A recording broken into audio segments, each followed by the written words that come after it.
Dear Miss Love, hindi ko alam kung paano ko sisimulan ang kwentong to. Sa katahimikan ng bahay, na akala ko noon ay hindi na magkakaroon ulit ng kahit na ano pang kulay, ay muling nabuhay dahil sa pagdating ng isang lalaki. Ang boy kong si Jay. Ako si Maria, edad 47 na, matagal ng byuda. Dati akong OFW sa Japan. Kanta-kanta, sayaw-sayaw. Pero hindi ako katulad ng mga iniisip ng mga tsismosang kapitbahay. Disente naman akong babae. Maputi ako. Kahit may edad na, mahahanay pa rin sa mga naggagandahang babae. Sexy pa rin ako. Palibhasa nga'y hindi naman ako nagkaroon ng anak. Habang nasa Japan ako noon, namatay ang mister ko. Hindi nga ako nakauwi noon kaya hindi man lang kami nagkitang dalawa bago siya pumanaw. Hanggang ngayon hindi ko pa rin alam kung ano ba ang mas masakit. Ang pagkawala niya ba o ang katotohanang wala man lang kaming naging anak.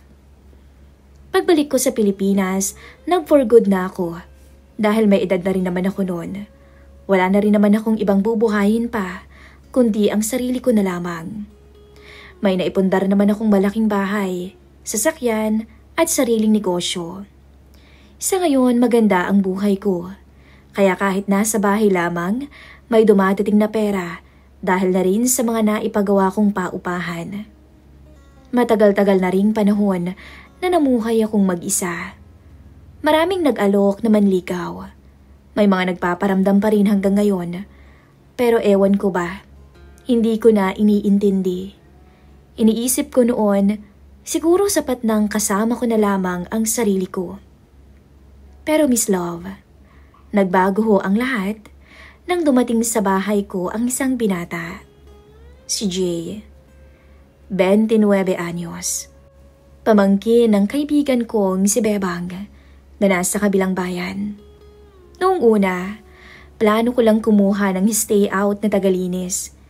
Pero tong si Bebang mismo ang nakiusap na kung pwede raw gawin ko na lamang stay in si Jay.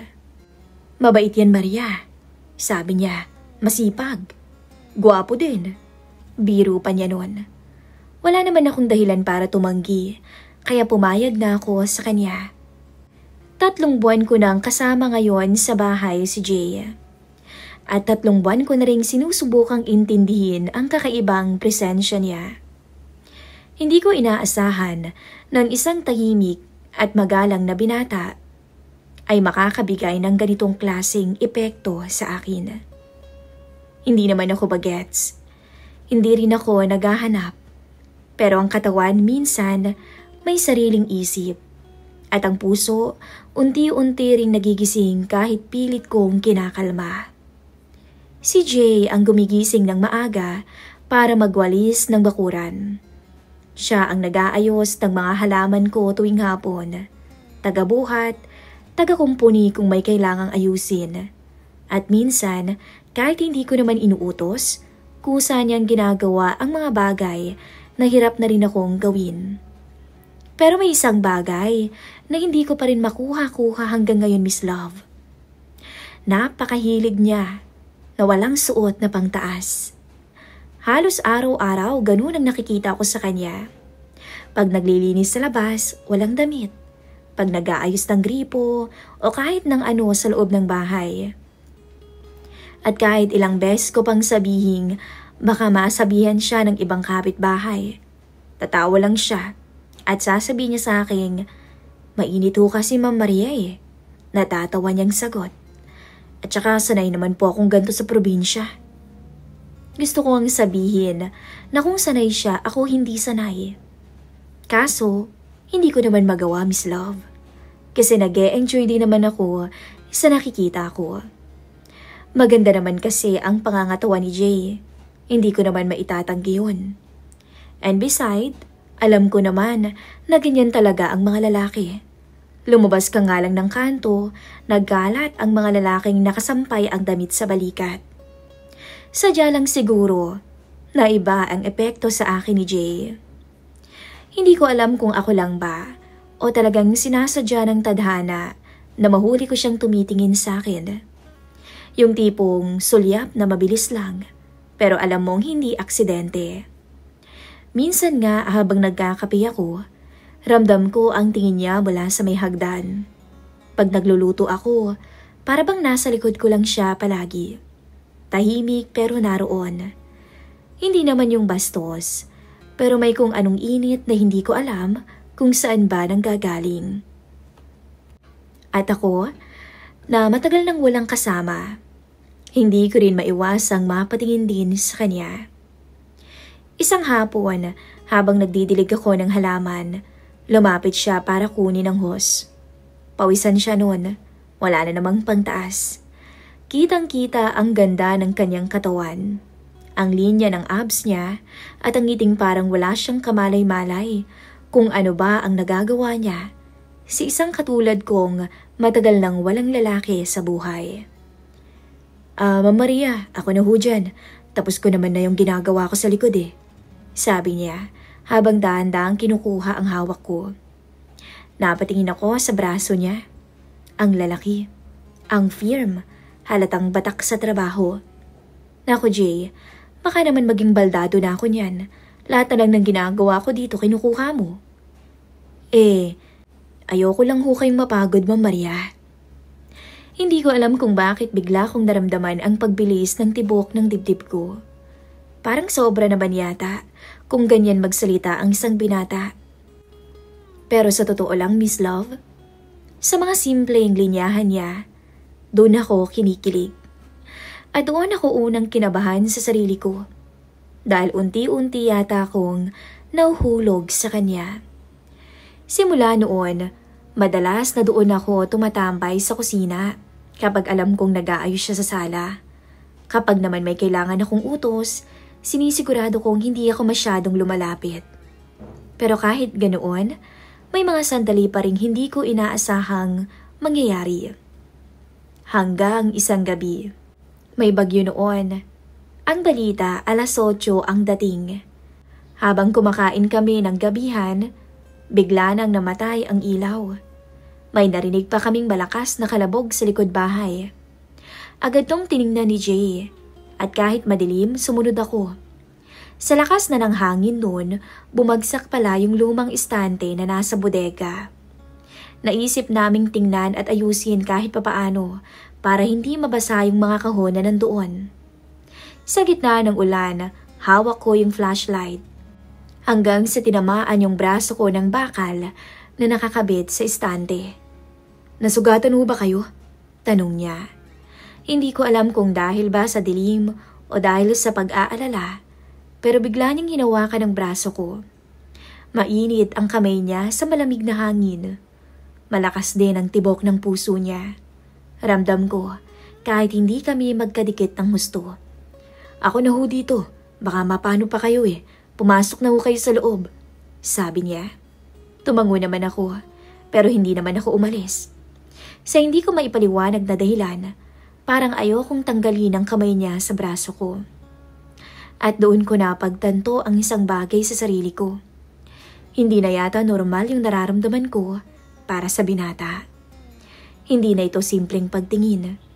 May gumigising na sa matagal ko nang natutulog na puso. At iyon ang kinakatakot ko. Kasi kahit binata si Jay, mas bata naman siya sa akin ng ilang taon. At ako naman, isang biyudang matagal nang natutong mabuhay mag-isa. Pero ngayon, unti-unting natutukso sa isang presensyang hindi ko dapat binibigyan ng kahit anong kahulugan. Sa gabing yon, habang patuloy ang pag-ulan, at habang nasa tabi ko siya, isang bagay ang hindi ko makalimutan. Ang tingin niyang kahit sa liwanag lang ng flashlight ay parang kakaiba. Pagkatapos naming ayusin ang bodega sa gitna ng malakas na ulan, pareho kaming dalawa na basang-basa. Nang makabalik kami sa loob ng bahay, ramdam ko pa rin ang lamig ng hangin sa balat ko. Basang-basa na yung buhok ko, pati na rin yung duster na suot ko ay dumidikit na sa akin ng husto. Magpalit na ho kayo, baka magkasakit pa kayo, sabi niya Seryoso ang tinig. Tumango lamang ako. Pero bago pa ako makalingon papunta sa silid ko, napansin kong nakatitig siya sa akin at tila ba na estatwa at hindi na kumikilos. Hindi ko alam kung bakit, kaya naman tinanong ko siya, "Jay, ayos ka lang?" Hindi siya sumagot. Imbes, isang hakbang lang ang inilapit niya sa akin. Isang hakbang na halos nagwasak sa pinipilit kong pagitan naming dalawa nitong mga nakaraang araw. Nasa harapan ko na siya. Sobrang lapit niya. Naririnig ko ang mabilis niyang paghinga. Teka, mahina akong bulong. Pero hindi ko naman siya tinulak. Hindi rin naman ako umatras. "Ma'am Maria," bulong niya. Ngayon ko lang narinig ang pangalan ko sa ganung tono. Mababa, parang nanginginig, para bang pinipigilan niya yung sarili niya. Hindi ko alam kung bakit ganito eh. Dagdag pa niya. Napatingin ako sa mga mata niya. Ang binatang to na 3 buwan ko lang nakasama ay para bang napakatagal ko nang kilala. Unti-unti siyang nagiging parte ng mundo ko. "Jay, may problema ba?" Malamig na. Magbihis ka na rin. Sinubukan kong gawing magaan ang sitwasyon, pero tumawa lang siya ng mahina. "Hindi po lamig yung nararamdaman ko, mami." Sagot niya na halos pabulong. At doon ko naramdaman ang matagal ko nang kinukubli. Ang tibok ng puso ko noon ayaw tumigil. Ang init na pilit kong tinatalo ng katwiran. Ang paningin niyang matagal nang sumusunod sa bawat kilos ko. "Jay," ulit ko. Mahina lang, na halos parang ako na ang humihingi ng tawad bago pa man may mangyari. Tumango siya sa akin na parang nag-aalangan pa. "Hindi po ako bastos, ma'am. Hindi po ako maabuso pero mula nung una kitang nakita, bigla siyang napahinto. Tapos huminga ng malalim. Hindi ko po alam kung anong nangyari sa akin. Gusto ko ho kayo. Matagal na." Hawak ko pa ang balikat ko noon dahil malamig. Marahan niyang hinawakan ang braso ko. Mainit ang kamay niya kumpara sa malamig kong balat. "Nilalamig na po kayo," sabi niya. Pero ramdam ko, hindi yon ang dahilan ng kanyang paglapit. "Jay," hindi ko matapos ang sasabihin ko. Kaya siyang unang umamin. "Ayoko kayong mapahamak, ma'am. Pero mas ayoko namang magpanggap na wala akong nararamdaman sa inyo." Hindi ako nakaimik. Ilang taon na akong mag-isa, Miss Love.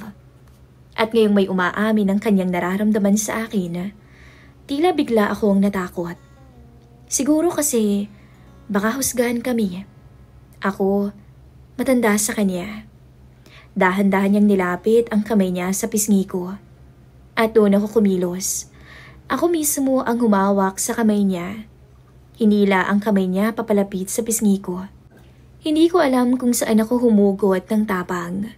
Siguro dahil pagod na akong magpigil. Siguro dahil matagal ko nang pinagkakait ang kaligayahan sa sarili ko. "Oh Jay, huwag ka nang magpo. Maria na lang." Bulong ko. Nakita ko ang pagbabago sa mga mata niya. Para bang nabasag ang distansyang matagal niya nang ginagalang. Lumapit siya hanggang sa halos magdikit na ang mukha naming dalawa. Hanggang sa naririnig ko na rin pati ang tibok ng puso niya. "Maria," tawag niya, unang beses. At ako, napapikit ako. Hinawakan niya ang 2 kamay ko. Dahan-dahang nilapit ang noo niya sa noo ko. At sa unang beses, matapos ang matagal na panahon, may yumakap muli sa akin. Isinandal ko ang ulo ko sa balikat niya. Amoy ko ang amoy niya, ang init ng katawan niya, ang mahigpit pero banayad na pagkakayakap niya. "Maria, matagal ko na pong hinintay na makalapit ng ganito sa inyo," bulong niya. Sa lamig ng gabi, doon mabilis na naglapat ang labi naming dalawa. Halik na nauwi sa mas malalim pa. At nung gabing bumabagyo, gumawa rin kami, Miss Love, ng bagyo, pero sa ibang paraan. Nauwi kami sa silid ko at doon kami nagtampisaw sa isang masayang alaala na hindi na namin kailanman makakalimutan. Halos isigaw ko ang pangalan niya noon. Nang matapos ang bagyo, tuluyan din kaming nakontentong dalawa. Simula nung gabing bumagyo at may naganap sa amin ni Jay, hindi na ho naging pareho ang araw-araw dito sa bahay. Hindi naman na kami nag-usap tungkol sa nangyari, pero malinaw na merong nabago sa pagitan namin. Kinabukasan noon, habang nag-aalmusal ako, lumabas si Jay mula sa kusina. Nakaputing t-shirt siya ngayon. Halatang pinilit niyang mag-ayos ng kaunti. Baka dahil sa nangyari sa amin kagabi. Hindi ko maiwasang mapangiti. "Good morning, Maria." Bati pa niya, na tila napakabait. Nag-iinit ang pisngi ko. "Good morning, Jay." Napahinto pa siya saglit. Nakatingin lang sa akin. Hindi ko alam kung nai-imagine ko lang, pero parang iba na ang mga mata niya. Tila may kislap. "Ako na po dyan. Ako nang maghahain." Sabi niya na agad nag-ayos. Natawa ako ng marahan. "Sanay ka bang maingat sa pagsisalita?" Napakamot siya ng ulo. "Parang ang bait-bait mo yata ngayon." Pasensya na ho. Medyo kinakabahan pa kasi ako eh." "At bakit ka naman kinakabahan?" Hindi siya sumagot. Ngumiti lang. At doon nagsimula ang umagang hindi ko malilimutan. Habang nag-aalmusal kaming dalawa, naupo siya sa may tapat ko. Naramdam ko yung presensya niya. Yung tipong kahit hindi ka tinitingnan, nararamdaman mong nakamasid siya. Hindi naman nakakailang, pero nakakakilig sa paraang hindi ko inaasahan sa edad kong to.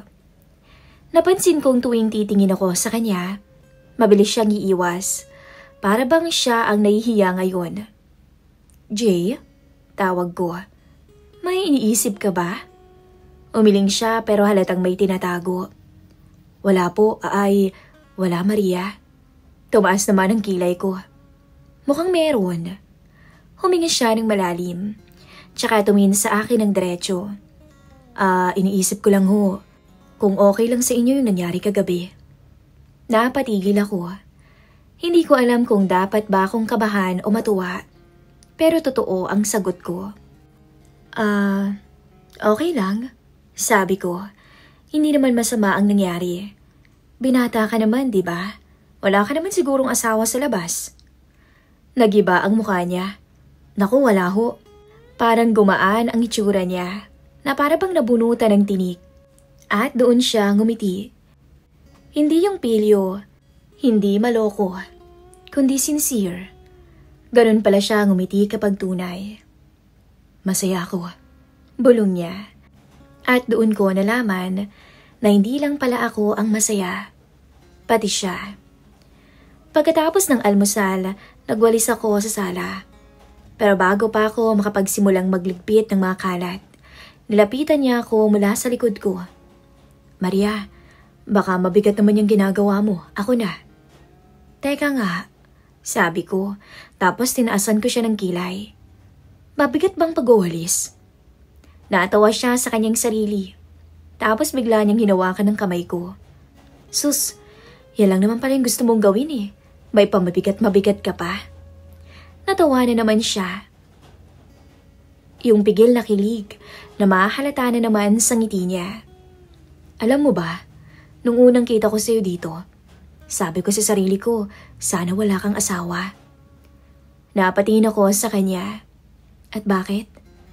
Kasi nung unang kita ko sa'yo, napaka-sexy ng damit mo. Yung suot mo, syempre yun agad yung inisip ko para masolo kita." Sa hindi ko maintindihang dahilan, Miss Love, natatawa ako sa mga katarantaduhang sinasabi niya. Ngayon ko nakikita ang tunay na ugali ni Jay.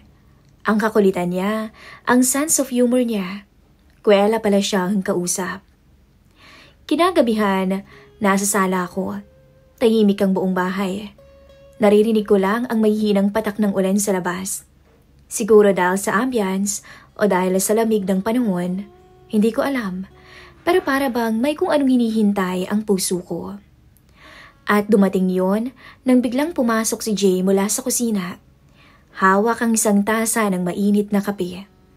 "Para sa'yo," sabi niya, tapos nilapag sa mesa. Naupo ako sa may sofa. Umupo naman siya sa tabi. Ramdam ko ang pagkakadikit ng balat namin, sapat para makaramdam ako ng kakaiba. Tahimik kami ng ilang sandali, hanggang sa maramdaman kong dahan-dahan niyang inaabot ang kamay ko. Hindi ako umalis. Bagkus, hinawakan ko siya. Nang magtagpo ang palad namin, parehong may sumiklab na init sa dibdib. "Okay lang ba?" Bulong niya na halos pabulong. Tumango ako. Nilapit ko ang ulo ko sa balikat niya. Hindi kami naghalikan kaagad. Hindi kami nagmamadali. Pero ang lapit namin, sapat na para isipin ng kahit sinong makakakita na may relasyon na kaming dalawa. Hanggang sa muling nagdikit ang labi namin, na muling nauwi sa isang mainit na tagpo. Sa sofa, sa kusina, pati na rin sa sahig sa may sala. Nasulit na yata namin lahat. Ang boring kong buhay ngayon ay nagkaroon ng kulay dahil kay Jay. Hindi ko alam kung anong masasabi ng iba, pero hiling ko lang, Miss Love, na maging masaya kami ni Jay habang nabubuhay pa ako. Masaya ako ngayon sa kung anumang meron sa amin, at sana'y huwag kaming husgahan ng mundo. Paulit-ulit na may nangyayari sa amin. Mga hawak na marahan, yakap na hindi na namamalayan, at paglalapit na natural na lamang. At nung gabing yun, bago ako tumayo para magpahinga, hinawakan niyang muli ang kamay ko. "Maria," bulong niya, "gusto kita." At doon ako napangiti. Sobrang tagal ko nang hindi nakakangiti ng gano'n. "Jay, baka hindi mo alam ang pinapasok mo." Ngumiti siya. "Alam ko. At gusto kita." At nung gabing yun, alam kong hindi ko na kayang itanggi. Gusto ko rin siya. Mula nung araw na nagkamabutihan kami ni Jay, yung mga hawak kamay, lambing, at mga gabing tahimik na magkalapit lang, unti-unti kong tinanggap na may bago nang dumating sa buhay ko. Hindi ko man inaasahan sa edad kong to, pero parang bumalik ang kabataan ko. At si Jay, ganun pa rin. Habang tumatagal, lalo ko siyang nakikilala. Lagi siyang nariyan. Pero sa lahat ng ito, may isang bagay na hindi ko maalis sa isip ko. Ano kaya ang sasabihin ng pamilya niya? Lalo na si Bebang, yung kaibigan kong tsismosa, pero mabait naman. Kapatid to ng mama ni Jay. Halos nanay-nanayan na rin to ni Jay. Isang tanghali, habang nagluluto ako ng sinigang, narinig ko ang tunog ng gate. Tahimik ang hakbang pero kilala ko naman yung boses. "Maria! Jay? Tao po!" Napalingon ako sa bintana. Si Bebang, may dalang isang bayong. Napalunok ako noon at medyo kinabahan. "Maria, andiyan ka ba?" Sigaw niya. Masaya pa rin gaya ng dati. Lumabas ako habang nagpupunas ng kamay sa apron. "Oh, Bebang, napadalaw ka." Bati ko naman, napilit pinapakalma ang sarili. Ngumiti siya ng napakalawak. "Ay nako, dala ng kapatid ko to. Yung nanay ni Jay, pumunta nung nakaraan sa amin, dala yung mga prutas. Napakarami, kaya sabi ko idalhan ko na si Jay at ikaw dito." "Naku, maraming salamat," sabi ko dito. Pero bago ko pa mabitawan ang kaba ko, biglang may lumabas mula sa likod ng bahay. Si Jay, naka-t-shirt at medyo pawisan. Halatang kakagaling lang sa pag-aayos sa likod bahay. At nang makita niya si Bebang, ngumiti siya. "Tita, dumalaw kayo." "Oo naman. Aba, dapat lang. Sabi ng nanay mo, tingnan-tingnan na raw kita. Ang sabi ko nga sa kanya, matanda ka na. Abay, 28 ka na, hindi ba? Akala niya yata ikaw pa rin yung batang iniwan niya sa akin noon." Napangiti ako, pero bago ko makakilos, napansin kong biglang tumigil si Bebang. Kumunot ang noo niya. Tumingin kay Jay, pagkatapos sa akin. Tapos, bumalik na naman ang tingin niya kay Jay. At bigla niyang pinikit ang kanyang mga mata. Huminga ng malalim na para bang biglang may naintindihan. Aba, Jay, iba yata ang ngiti mo ngayon ah. Sabi niya na nakataas ang kilay. Ha? Halos maubo si Jay. Hoy bata, huwag mo akong ginaganyan. Kilala kita mula maliit ka pa. Kapag ganyan ang ngiti mo, may dahilan. Biglang natahimik si Jay. Ako naman ay napatingin bigla sa sahig. Hindi ko alam kung matatawa ba o mahihiya. Ano ba yan, Maria? Natatawang sabi ni Bebang. Para ka namang dalagang nahuli sa ligawan. Naku, hindi naman. Mahina akong sagot, pero ramdam ko na namula ang pisi ko. Hoy, tumingin siya sa akin ng diretsyo. May nililigawan ba tong pamangkin ko? Natahimik kaming dalawa ni Jay bigla. Walang nagsalita sa amin. Maya-maya, si Jay ang unang kumilos. Lumapit to sa may tabi ko. Hindi niya hawak ang kamay ko pero malapit. Sapat na para makita ni Bebang kung gaano kami kakomportable sa isa't isa. Tita Bebang. Malumanay ang boss ni Jay. Oo. May nililigawan ako. Nanlaki ang mga mata ni Bebang. Taas muli ang kanyang kilay. Nililigawan ko si Maria. Parang may dumaang hangin na hindi ko maipaliwanag.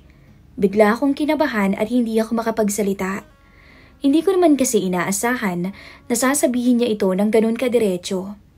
Pero nung tingnan ko ang mukha niya, seryoso si Jay. Hindi siya nahihiya at hindi rin siya natatakot. At doon tumawa bigla si Bebang.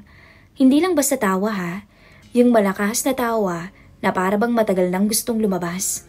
Aba, mukhang lalaki ka na ngayon, Jay ah. May nalalaman ka ng ligaw-ligaw. Sabi niya kay Jay, sabay batok dito ng mahina. Akala ko talaga bakla ka sa sobrang torpe mo. Hindi ko na napigilang hindi mapangiti. Maria. Sabi ni Bebang sabay hawak sa braso ko. Kung alam mo lang kung gaano kabait yung batang yan. Diyos ko, napakabuti, masipag, marespeto. At kung ikaw yung napili niyang ligawan, naku, hindi na ako kukontra. Napabuntong hininga ako ng may ngiti. Salamat, Bebang. Sagot niya, umiiling pero nakangiti. Tsaka bagay kayo ha. Oy Jay, mong kalimutan na. Igatan mo tong si Maria. Hindi araw-araw may babaeng ganyan kaganda. May puso, marunong mag-alaga. Parang lumiwanag ang buong mundo sa mga pinagsasabi ni Bebang. Parang nabunutan rin ako ng tinik. Na hindi ko alam na bit-bit-bit-bit ko pala. Hindi ko siya pababayaan, tita. Sagot naman ni Jay na matatag ang boses. Tumingin siya sa akin. Diretso.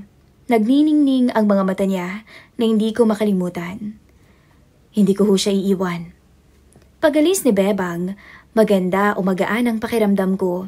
Masaya, may kilig, may kapayapaan na sa puso ko. Si Jay naman, pagpasok namin sa sala, marahan akong nilapitan. Maria, sabi niya, salamat kasi hindi mo ko tinulak kanina nung sinabi ko. Ngumiti ako. Ano ka ba? Wala siguro tayong dapat ikahiya. Nakangiti siya, pero halatang kinakabahan pa rin na para bang may sasabihin pa. Hanggang sa sinabi nga niya, Maria, pwede bang ituloy ko yung sinasabi ko kanina? Lahat. Pwede bang totohanin kong ligawan ka? Hindi ko na napigilan. Lumapit ako at hinawakan ko ang mukha niya. Marahan. Jay, matagal mo nang ginagawa yan Sabi ko, tinanggap ko na at gusto kita. Sumilay ang pinakamatamis na ngiti sa labi niya. Hanggang sa dahan-dahan niya akong niyakap. Hindi malakas. Saktong yakap lang na may kasamang pagmamahal. Salamat, Maria. Bulong niya. Hindi ko alam kung paano mo nabago yung buhay ko. Napapikit ako. Ako rin naman Nag-iba yung mundo ko nung dumating ka. Kinagabihan, nasa terrace kami. May dalang kape si Jay. Umupo siya sa tabi ko. Yung malapit kaming dalawa. Maria? Simula ngayon, pwede bang tawagin mo rin akong mahal? Natawa ko, pero hindi ko siya tinukso. Imbis, Tumingin ako sa kanya. Jay, humawak ako sa kamay niyang nakapatong sa mesa. Mahal, sabi ko. Pumikit siya at ngiting-ngiti ang loko. Ngiti na hindi ko nakikita sa kanya. At doon ko napagtanto na tama lahat ng nangyari. Tama na hindi ako umatras. Tama na nagkita kami sa edad na akala ko tapos na ang pag-ibig. At nung gabing yon, sa isang simpleng yakap, sa tahimik na halakhakan, sa init ng kamay namin na nakahawak sa isa't isa, alam ko na hindi na ako nag-iisa. Kasama ko na siya hanggang sa huling hininga ko. At masaya kaming dalawa sa kung anong meron kami. Hanggang dito na lamang po ang kwento ng buhay ko, Miss Love. Maraming salamat sa pag-share ng story namin ni Jay.